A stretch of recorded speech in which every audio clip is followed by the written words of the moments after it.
Halo, habari.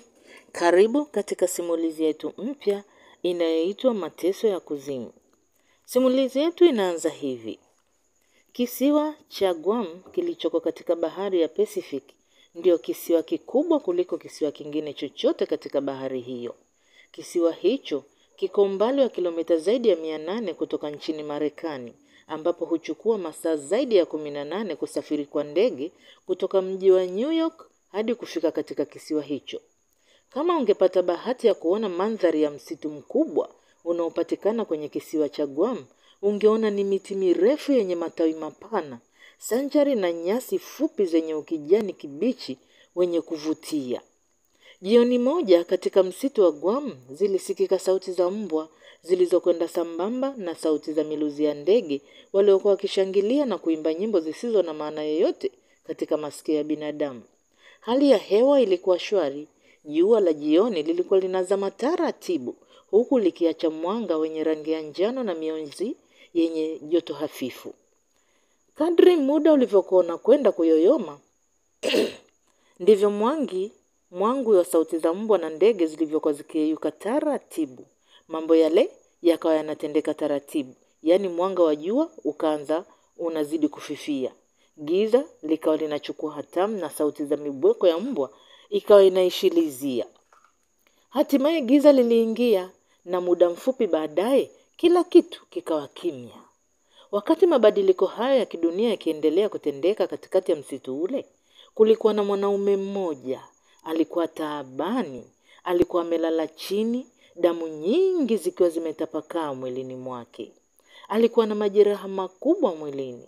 Mtu huyo ambaye umri wake ungeweza kuwa kati ya miaka 30 ama 35, alikuwa amevaa suti nyeusi ambayo ilionekana kuwa ghali kabla haijatapakaa damu na vumbi. Hali hiyo ilionyesha ni kama amepoteza fahamu kwa muda mrefu sana kutokana na maswaibu yaliyomkuta. Alikuwa akihema kwa taabu. Wakati huo giza lilikuwa limeshaingia na kumeza nuru yote ya nchi. Wingu jeusi la mvua lilionekana kwa mbali, kukawa na ngurumo ndogo za radi zilizokwenda sambamba na mvumo wa upepo.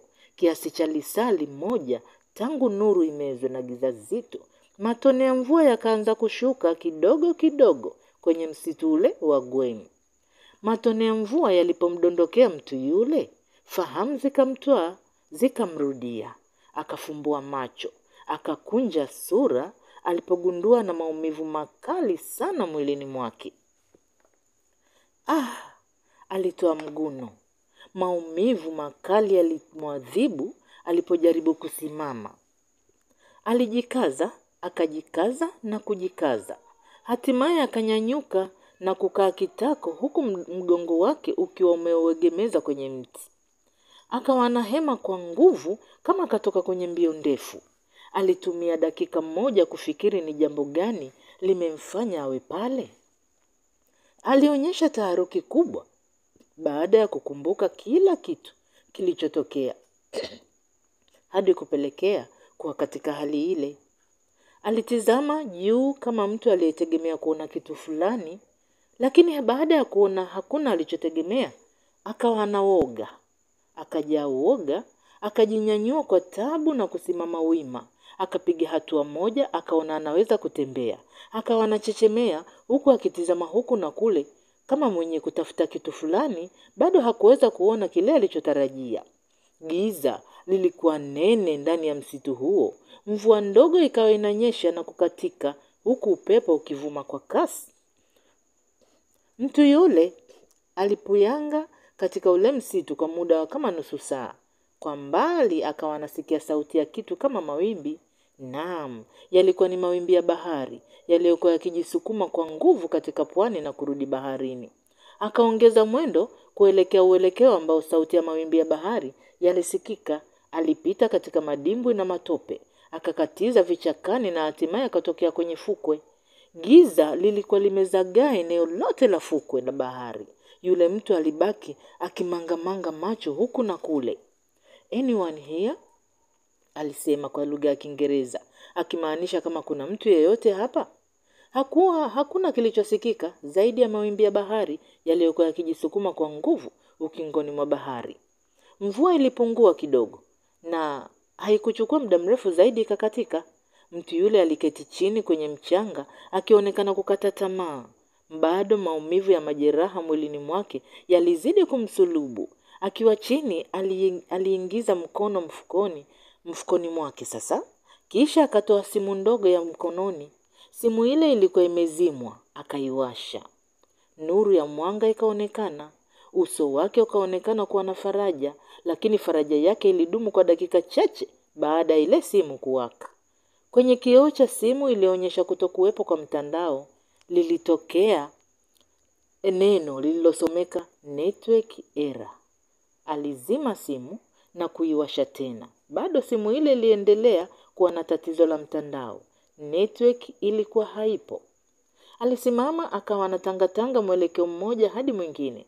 Mkono alioshika simu ukiwa juu, akijaribu kuona kama atabahatisha mtandao, lakini bado neno network error liliendelea kutokea kwenye kioo cha simu yake. Alikata tamaa. Kwa msaada wa mwanga wa simu yake, saa yake ya mkononi ikamuonyesha ilikuwa saa 3 usiku. Kwa nini niwe hapa? Kwa nini niwe peke yangu? Kitu gani kilitokea? Mtu yule alinong'ona. Maswali aliyokuwa akijiuliza hapakuwa na wa kumpa majibu.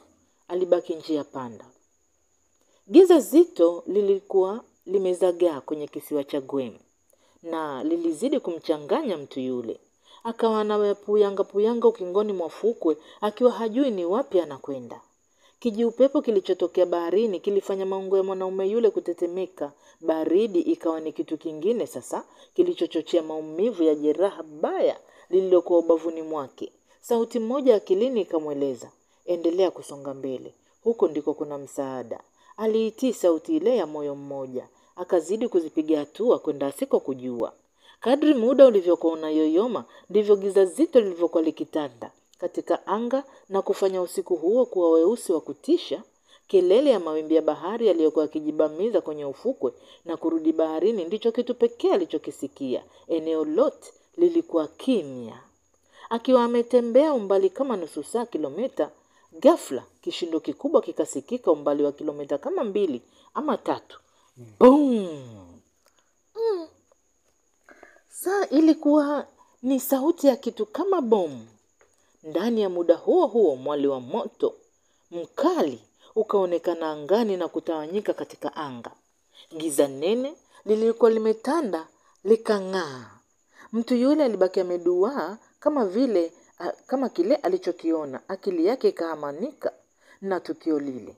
Akakimbia kwa kuchechemea kuelekea kule moto ule ulikokuwa umetokea.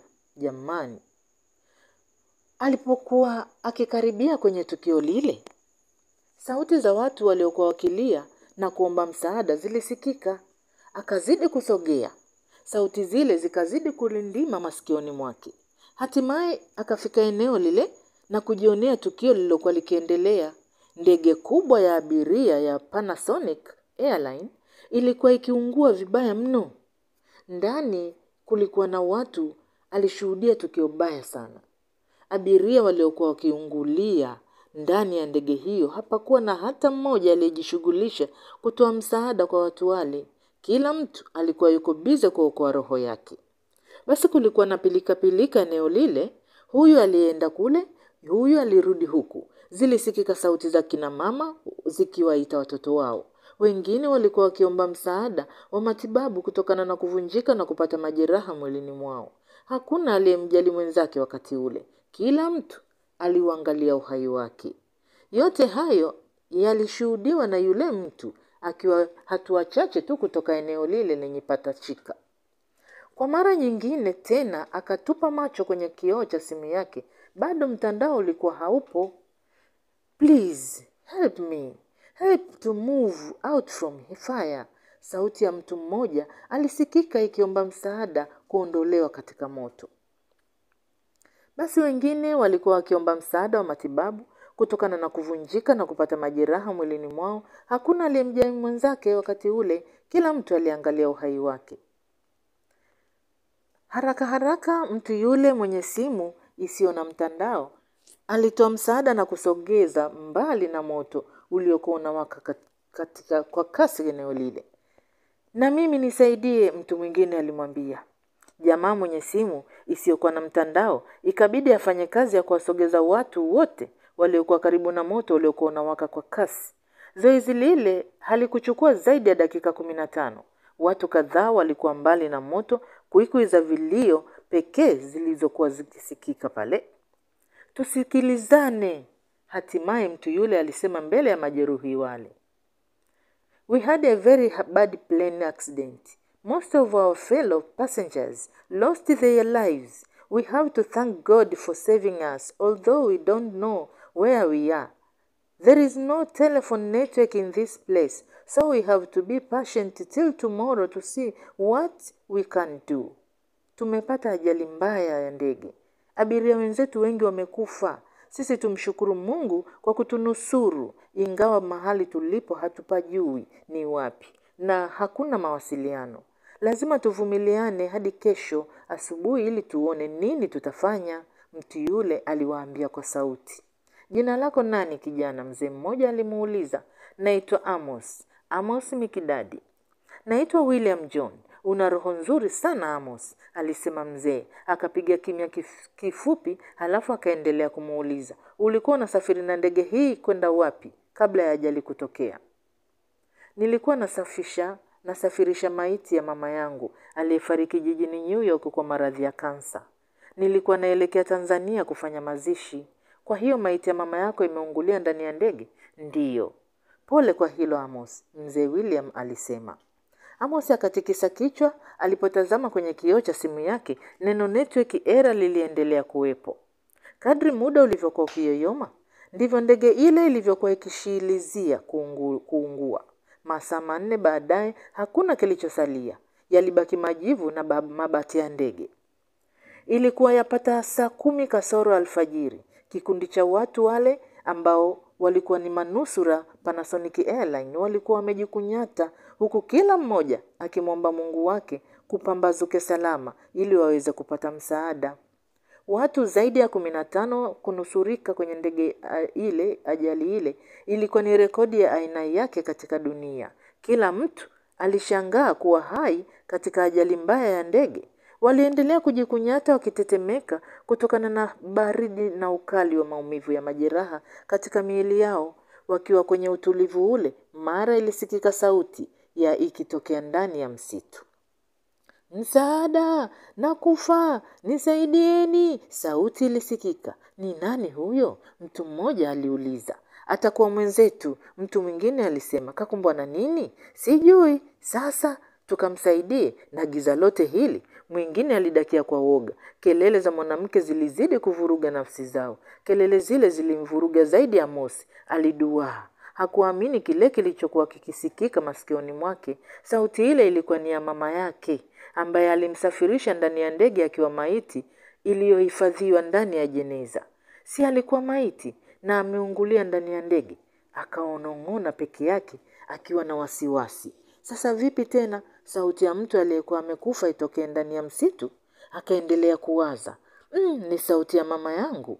Hatimaye Amos akawaambia kwa sauti ya juu, ni sauti ya mama yangu. Mzee William akahamaki, akasema, unasema? Amos akaendelea kuduaa. Mshangao mkubwa ukajitengeneza usoni mwake. Jambo lile lilikuwa ni la ajabu sana. Pengine sauti ile ingekuwa amesikia peke yake, angeweza kujifariji kwamba ni mawenge ndio yanayomsumbua. Lakini sauti ya mama yake ilisikika kwa kila mtu aliyekuwepo naye pale mahali pale. Lakini ulisema mzazi wako ulimsafirisha kwenye ndege akiwa ni maiti. Sasa kwa nini tena useme anayepiga kelele ni porini huko ni mama yako? Mzee William akamuuliza tena baada ya kuona Amos yuko kimya. Hicho ndicho kinachoniumiza kichwa pia. Hatimaye Amos akajibu kwa huzuni. Sasa nakwenda kumfuata. Kumfuata nani? Mama yangu. Umfuate vipi mtu ambaye ni mfu? Utawezaje kwenda na giza hili? Mzee William akasema kwa ukali. Siwezi kukaa hivi hivi. Nisikie sauti ya mama yangu mzazi ikitaka msaada huko gizani, naondoka kwenda kutoa msaada. Amos naye akamjia juu. Sauti ya mwanamke ikitokea kwenye msitu ule ikawa inaendelea kusikika. Bila kuchelewa, Amos akasimama na kuanza kutembea haraka haraka kuelekea mahali ilikokuwa inasikika sauti ile. Wenzake wakabaki wakimshangaa. Hakuna hata mmoja aliyekuwa tayari kuongozana na Amosi kwenda ndani ya msitu uliokuwa mbele yao. Wote wakabaki wamejikunyata pale ufukweni, huku hofu zikiwa zimewatanda vifuani mwao. Basi masaa 9 kabla ya ajali ya ndege ilikuwa hivi. Amosi Mikidadi, mwanaume mrefu mwembamba mwenye misuli iliyokakamaa miongoni mwake, alikuwa amevaa suti nyeusi ya bei mbaya. Alikuwa amesimama mbele ya mlango wa chumba cha mizigo ya Panasonic Airline. Alikuwa ameshikilia kijitoroli kidogo kilichokuwa na muundo kama kitanda cha machela ya wagonjwa. Juu ya hicho kitoroli kidogo kilikuwa kimebeba jeneza zuri la rangi ya damu ya mzee. Ndani ya jeneza lile kulikuwa na maiti, mwili wa mama yake mwenye maradhi ya kansa alifariki dunia kwa maradhi ya kansa. Mwili huo ulikuwa umefanywa taratibu za kuhifadhiwa kwenye chumba cha mizigo kabla ya kusafirishwa hadi nchini Tanzania, ambapo huko pia mwili huo ungesafirishwa hadi mkoani Geita kwa ajili ya kufanyiwa mazishi. Alifariki lini? Mfanyakazi mmoja wa shirika la ndege la Panasonic Airline alimuuliza Amos. Siku 3 zimepita. Mwili wa marehemu hauvuji damu? Akauliza tena, huku akiweka alama ya tiki kwenye karatasi. Akasema ndiyo. Maiti imehifadhiwa ndani ya nailoni? Akasema ndiyo. Jina la marehemu Greta Shangweta. Mhudumu akaendelea kuweka alama ya tiki kwenye karatasi. Ni nani yako? Mama yangu. Haya, ingiza maiti ndani. Amosi aliingiza mwili wa mama yake ndani ya chumba kile cha mzigo. Kisha akatoka nje na kurudi sehemu ya wasafiri wanaoondoka kusubiri muda wa kuingia kwenye ndege tayari kwa safari ndefu ya kuelekea Afrika Kusini, ambapo huko angeunganisha ndege nyingine ya kuelekea Tanzania. Moyo wake ulikuwa kwenye majonzi. Jitihada za kuokoa uhai wa mama yake ziligonga mwamba. Donge zito lilimkaba kooni. Mama yake aliyekuwa ndio kila kitu katika maisha yake hakuwepo tena duniani. Alijikaza kiume, lakini hakuweza kuzuia machozi yasimbubujike. Alitizama saa yake ya mkononi na kuona zilikuwa zimesalia dakika 20 kabla ndege yao kuondoka. Akaona huo ndio wakati muafaka wa kufanya kitu ambacho alijizuia kukifanya kwa siku 3. Akachukua simu na kuanza kutafuta majina ya watu fulani. Naam, hatimaye akampigia namba 1. Simu iliita kwa muda mrefu lakini haikupokelewa. Akapiga tena. Safari hii iliita tena kwa muda mrefu, ikiwa inakaribia kukatika ikapokelewa. Sauti nzito ya mtu wa upande wa pili, ikionekana kama alikuwa usingizini, ilisikika. Basi, naam. Hatimaye akajibu. Sema bwana mdogo. Safi, mbona umekawia kupokea simu ulikuwa umelala? Si unajua huu ni usiku? Sijui nyinyi huko ni saa ngapi? Sauti ya mzungumzaji upande wa pili ilisikika ikiongea kivivu. Amosi akameza funda la mate. Swali lile halikuwa la muhimu wote kuliko habari aliyokuwa anataka mueleze mtu yule. Nisikilize Kiba. Mama hatunai tena duniani. Unasema? Jamaa akahamaki. Amefariki tangu juzi. Nipo safarini muda huu na kuja na mwili wa marehemu kwa ajili ya mazishi. Jitahidi habari hizi usimweleze mtu yeyote hapo nyumbani. Nimeona nikwambie wewe, nikifahamu ni kaka na mwanaume jasiri unayeweza kustahimili jambo hili. Naomba hata baba pia usimweleze. Tunaweza kujikuta tukiwapoteza watu wawili kwa wakati mmoja. Amosi alimweleza mtu yule aitwaye Kiba. Kwikwi ndogo za kilio zilisikika upande wa pili. Amosi alipiga kimya kidogo kisha akasema tena. Natarajia kuwasili Dar kesho mchana. Nikifika tutawasiliana kwa ajili ya kuwapasha habari ndugu, jamaa na marafiki. Ti. Sauti ya mlio wa kukatika simu ikasikika na mara sekunde iliyofuatia simu yake ikakatika, lakini akiwa tayari amekwisha toa taarifa katika familia yake juu ya kifo cha mama yao.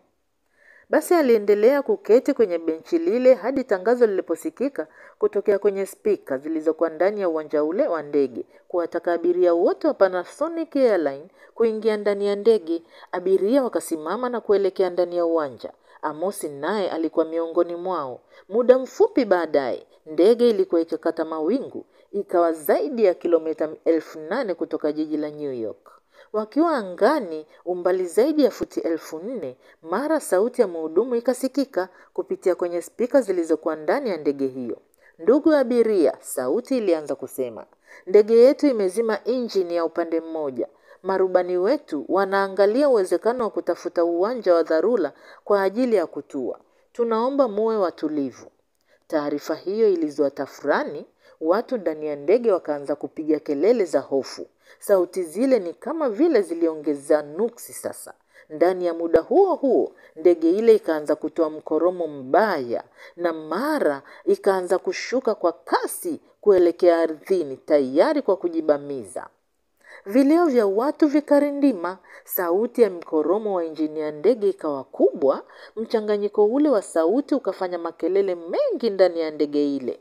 Amosi alikuwa miongoni mwa watu waliokuwa kwenye hofu kubwa ya kifo. Zikiwa zimebakia futi takribani 2,000 kabla ya chombo kile kujibamiza ardhini, bawa moja la ndege hiyo lilinyofoka. Tendo lile likaifanya ndege hiyo kuanguka kwa kujigeuza juu chini. Hakika kama ungepata bahati ya kuona tukio lile, ungeona namna ilivyokuwa ikijiviringisha katika anga huku ikishuka kwa kasi kubwa, moshi mwingi ukifuka.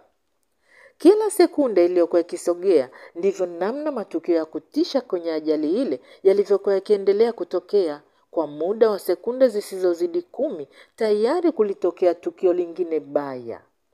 Baada ya bawa moja la ndege kuchomoka, ile ndege iligawanyika vipande viwili. Kipande kimoja kilitenganisha abiria waliokuwa wameketi viti vya upande wa kushoto, wakati kipande kingine kilibaki na abiria wa upande wa kulia. Kadhalika, kama macho yako yangeweza kupata bahati ya kuona balaa hilo, yasingeacha kushuhudia watu waliokuwa wakimwagwa kama mchele nje ya ndege hiyo. Walibakia kwenye vipande vile vya ndege ni wale waliokuwa wameketi vitini huku wakiwa wamefunga mikanda tu. Basi Amosi Mikidadi alikuwa miongoni mwa abiria ambao hawakufunga mikanda. Akili yake ikiwa haijapata uimara, naye alijikuta akitupwa angani kuanza kuanguka kuelekea ardhini. Paa! Kishindo kikubwa kilisikika. Ndege ya Panasonic Airline ilijibamiza. Watu wengi walipoteza maisha. Wachache walionusurika ni wale waliomwagwa wakiwa angani na kuangukia kwenye maji. Wenye uwezo wa kuogelea walipiga mbizi hadi pwani. Amosi alitupwa msituni na kujibamiza kwenye miti, damu nyingi zikamtoka. Giza kubwa likakumba mboni za macho yake, akazimia. Taarifa ya kupotea kwa ndege ya Panasonic Airline zikasambaa kama moto wa kifuu dunia nzima.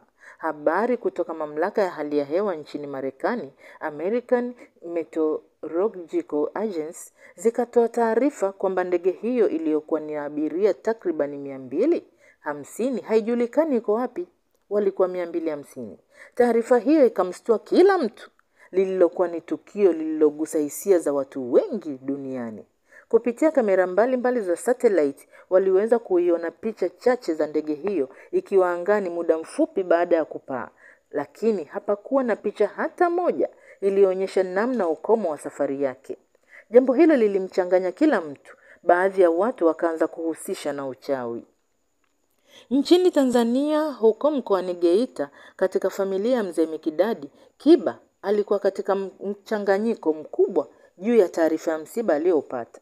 Alikuwa ni mtoto mkubwa wa mzee Mikidadi, kati ya watoto 4 wa mzee huyo mstaafu wa Jeshi la Wananchi JWTZ. Yeye akiwa mwajiriwa wa kampuni ya Geita Gold Mining, hakuweza kusafiri na mama yake ambaye alikuwa mgonjwa kwa muda mrefu wa maradhi ya kansa. Kutokana na kunyimwa ruhusa katika kampuni aliyokuwa akihudumu, juhudi za kwenda kumuuguza mama yao ilibidi asimamie mdogo wake Amos. Tofauti na Kiba, Amos ni mtoto wa pili wa mzee mstaafu huyo. Alikuwa ni miongoni mwa wavulana wachache wenye umri wa chini ya miaka 30 waliokuwa na mafanikio makubwa kimaisha huko mkoani Geita. Hii ilitokana na biashara ya ununuzi wa madini ambayo aliyanunua kwa wachimbaji wadogo kutoka kwenye machimbo ya dhahabu Nyamalembo. Alisafiri na mama yake wakitokea hospitali ya Muhimbili ambako alipata rufaa ya kwenda kutibiwa nje ya nchi. Katika familia, mama yao alikuwa ndio kipenzi cha kila mtoto.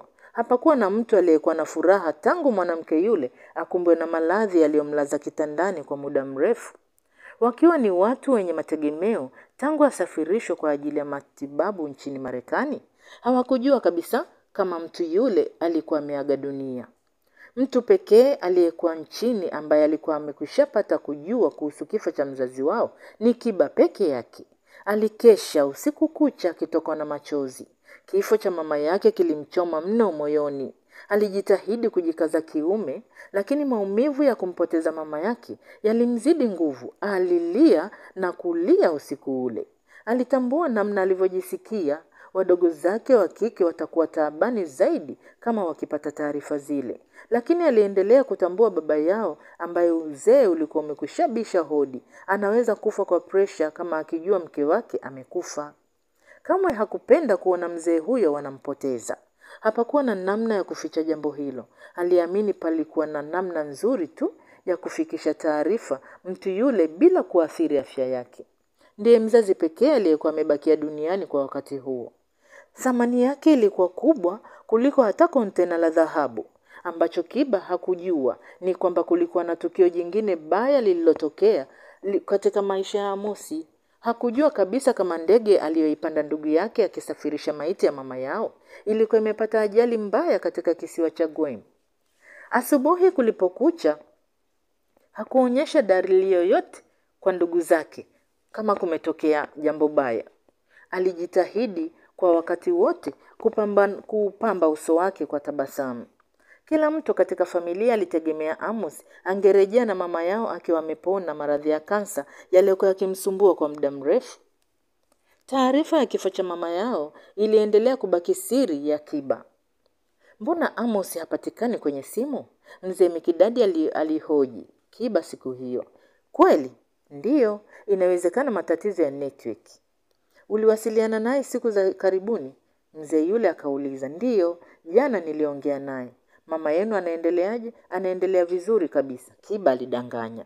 Hakuwa tayari kabisa kueleza ukweli wa kifo cha mama yao kwa mzee yule. Kama ni hivyo ni jambo la kumshukuru Mungu. Lini wanarudi? Swali lile liliuchoma moyo wa Kiba. Hakujua nini alitakiwa akiseme kwa mzee yule. Mbona kimya? Mzee aliuliza tena, uso wake ukionyesha udadisi. Siku si nyingi. Kri, kri, kri. Kabla hajamalizia mara simu yake mkononi iliita kwa nguvu. Akili yao ikahamia kwenye simu sasa. Wote wanakuwa wanataka kujua nini kinaendelea. Basi naomba tuishie hapa kwa leo. Karibu katika sehemu nyingine inayofuatia ya simulizi yetu nzuri ya Mateso ya Kuzimu.